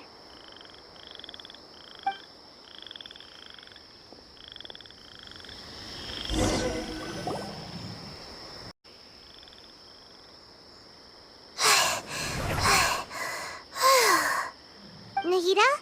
What's wrong? I never knew that it was so tiring to change forms like that. I even used the techniques that it taught me. Seems like its warnings were not unfounded. The power of time accumulates slowly and goes unnoticed. A great price is to be paid if you wish to perform drastic changes instantly. Thank you for everything you've done. All seems to have gone according to plan. Now, we simply wait for it to wake up. Who are you? I apologize. Language is not easy. Need long time. It's okay, I have good news. Let me explain it to you the fungi way.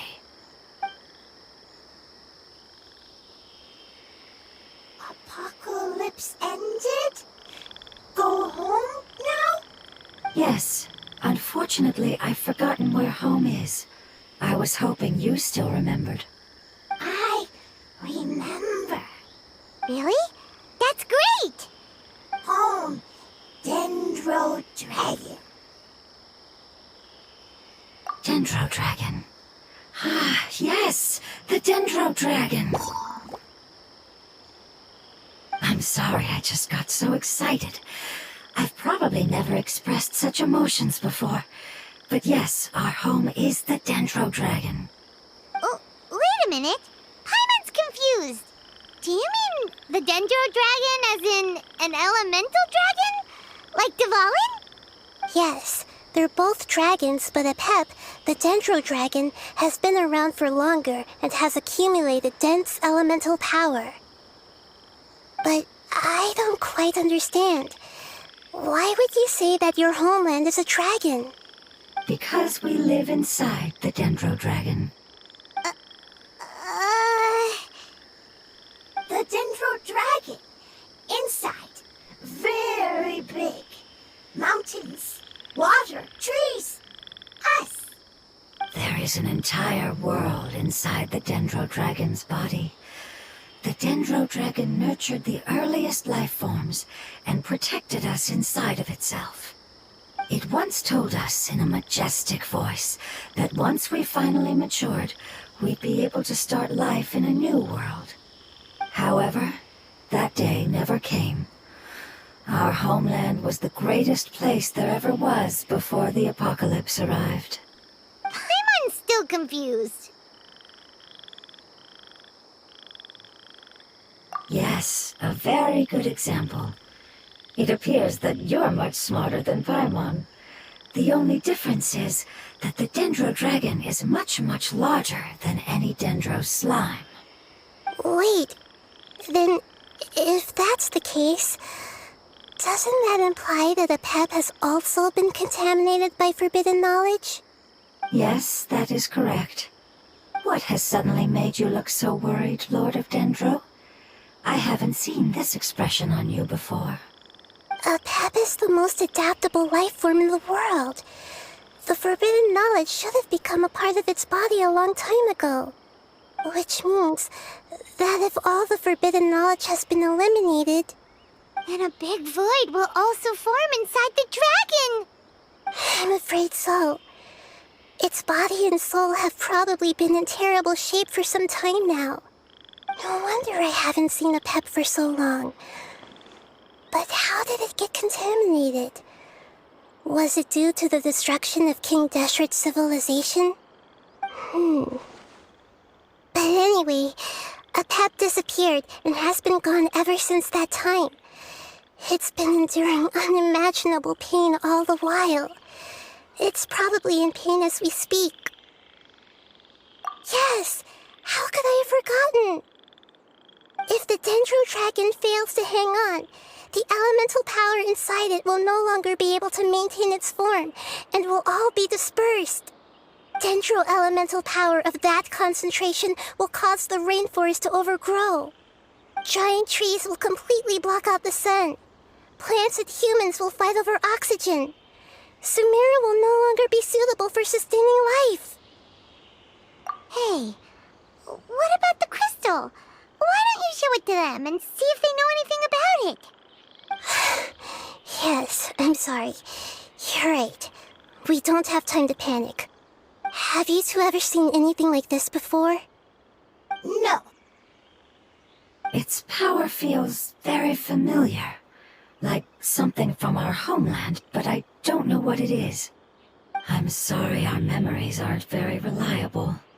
It's okay. I'll contact my helpers just as I did before and see if they can locate your other family members.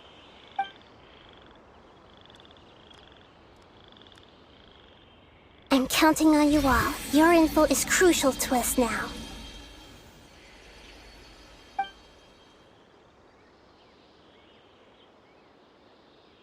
Let's wait for their reply again, though I know waiting can feel unbearable at a time like this. Thank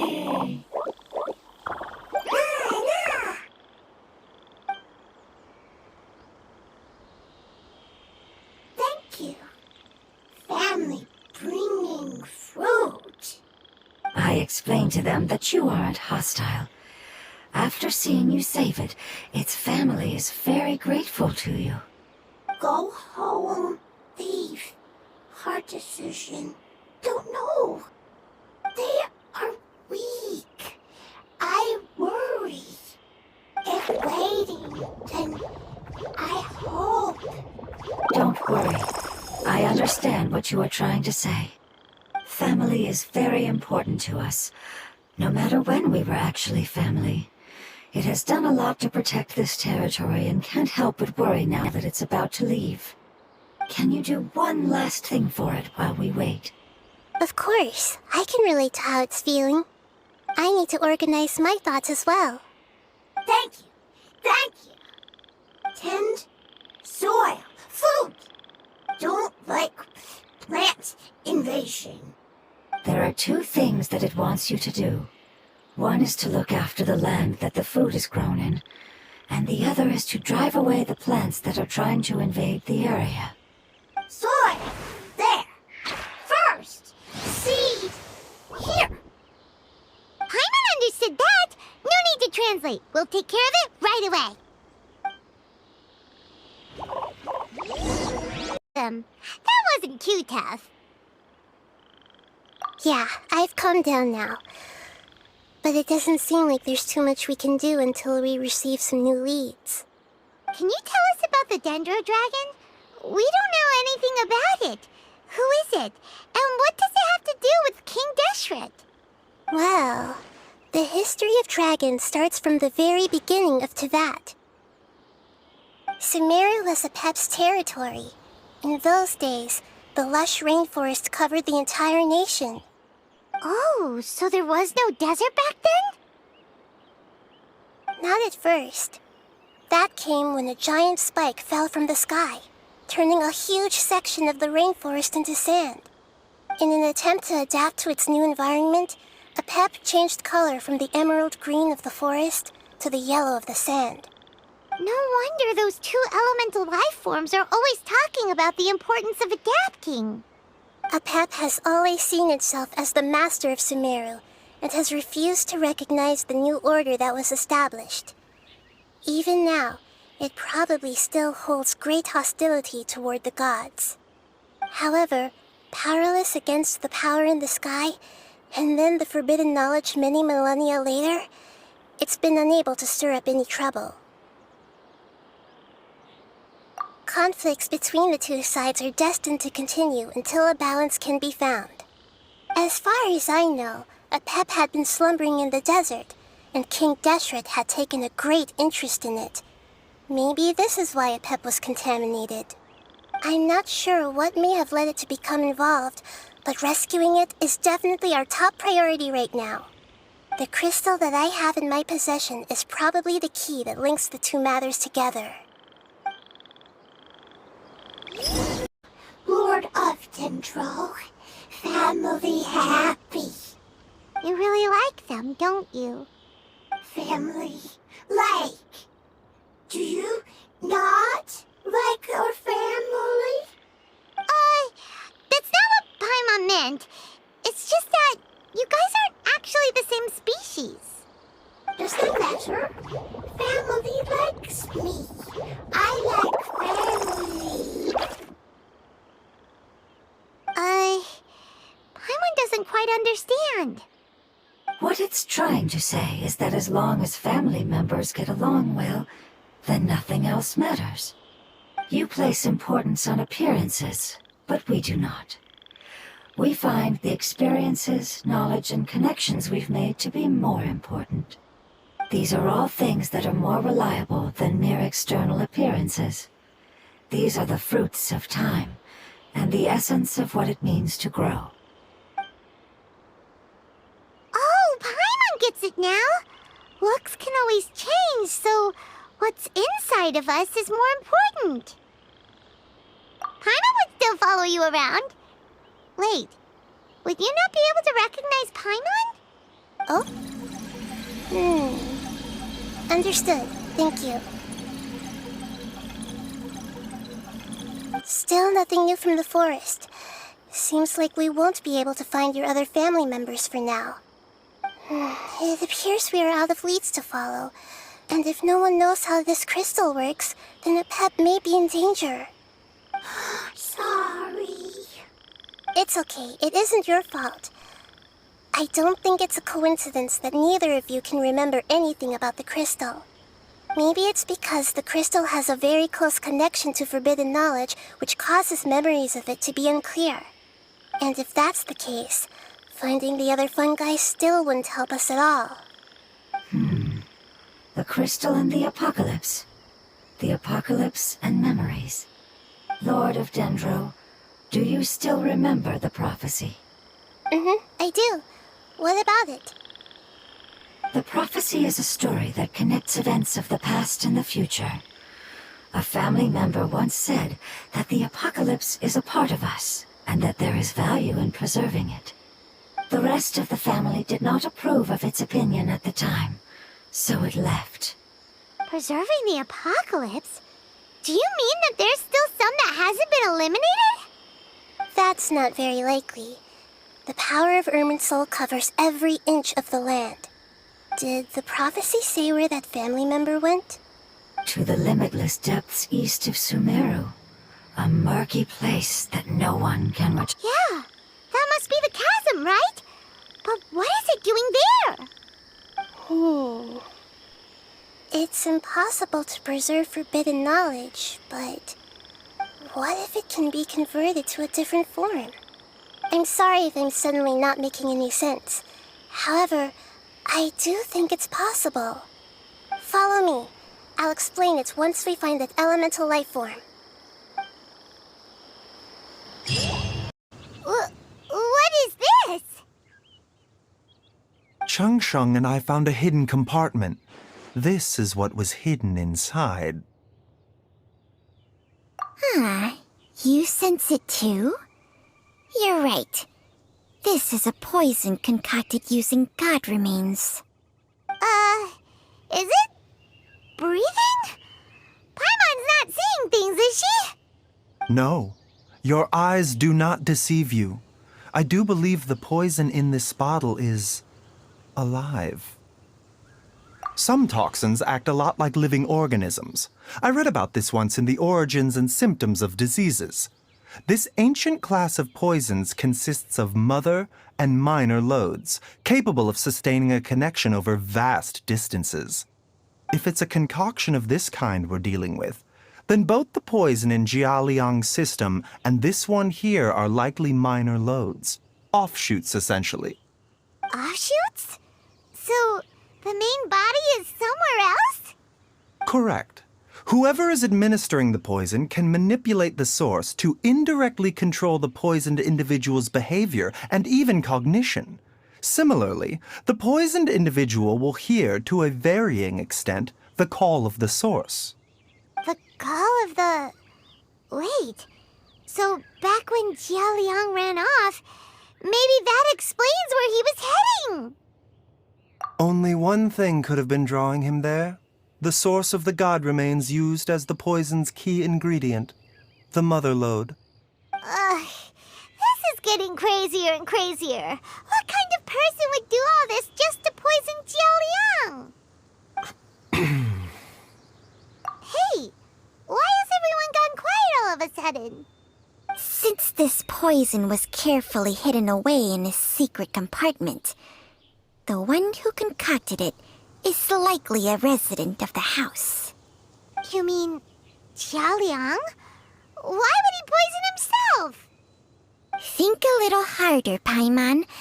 Someone else who lives here, and who might have expertise in crafting drugs. Huh? So you're saying... it was Jiang Li? Wait, but that doesn't make any sense either! Why would she poison her own husband? I agree. It makes little sense. Jiang Li does not strike me as the kind of person who would do such a thing. Look at the facts, though. How many people in the entirety of Liyue have the ability to concoct a poison from god remains? It's too early to draw any conclusions. We should question Jia Liang about it once he has made more progress in his recovery. Yes.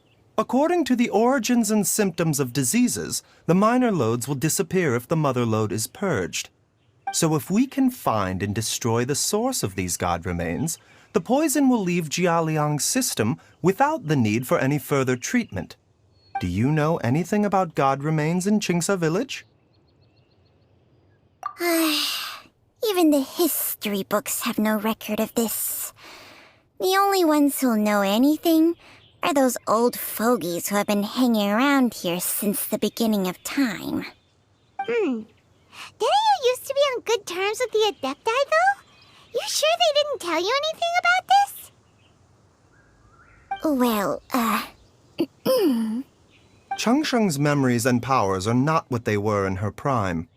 These days, she has to enter a contract with a mortal and share their life force just to sustain her own life.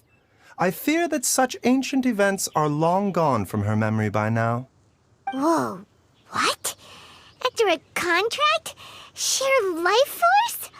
Sounds like some pretty spooky sorcery if you ask Paimon. hey! Plenty of people would jump at the chance to join forces with a powerful being like me. With my assistance in rebalancing your chi, not only can you extend your lifespan, but you will also be stronger, healthier, and able to eat whatever you like with no risk of upsetting your stomach. Stronger and healthier? Wow, that's amazing! Baizhu, maybe when you retire, you can let Paimon sign a contract with Changsheng for a few days. Unfortunately, Changsheng's contract has strict requirements regarding the host's temperament. None of her hosts have ever been exempted from these rules.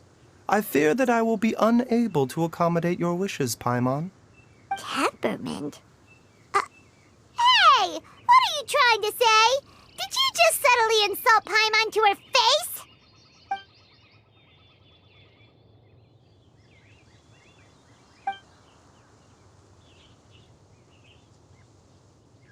Ugh!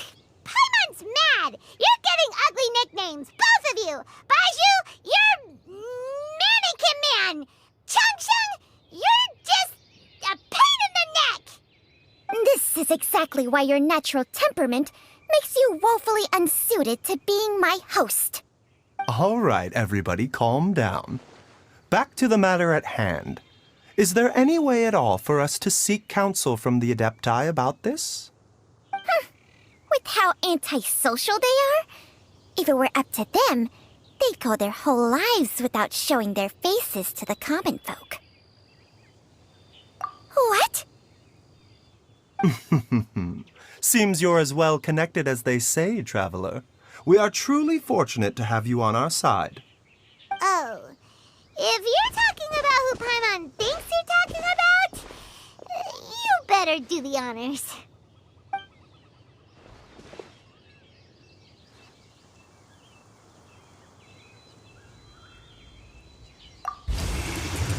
You called? Ugh, gets Paimon every time. Are all Adepti in the habit of materializing out of thin air like this? Well, this is unexpected. Huh? It's you. Baiju of Boo Boo Pharmacy. I do believe I've had the pleasure before. The Lantern Rite, when we met briefly, I was unaware of your true identity. I must apologize for the discourtesy. Huh? You two already know each other? Our paths have crossed once before. I sense the presence of evil spirits. Is this why you called me?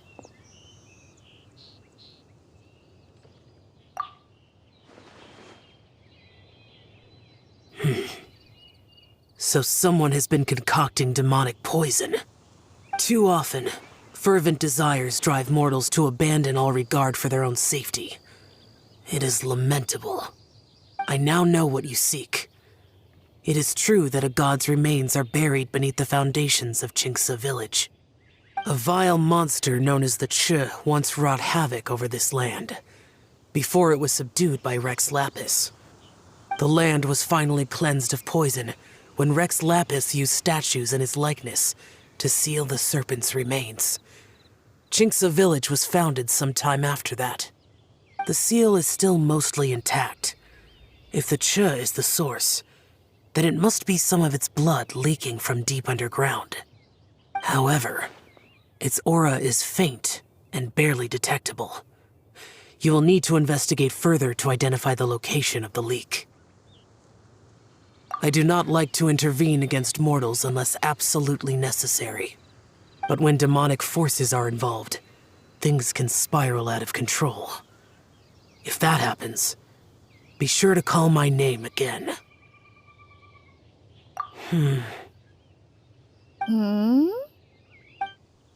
Nothing. I do not wish to sway decisions that are mortals to make, but immortality may not be the blessing that you imagine it to be. I shall treasure your words of instruction, Master Adeptus. Farewell. What a strange Adeptus. Rather different from the way I remember them. That's Xiao for ya! And thanks to him, we finally got some concrete info to go off of. If the god remains are leaking from underground, Jiangli must be paying a visit to a subterranean cave on her herb-gathering trips. If we can find the cave... Master! Master, there's a problem! Gui? Did you run all the way from Boo Boo Pharmacy? What happened? Don't panic. Just catch your breath and tell me everything. It's Jiaoyang. He was fine one minute, and then he suddenly took a turn for the worse. Already? How? Based on past experience, he should have been fine for the next 3 days at least. It seems that my worst fears have been confirmed. Everyone, back to Boo Boo Pharmacy now!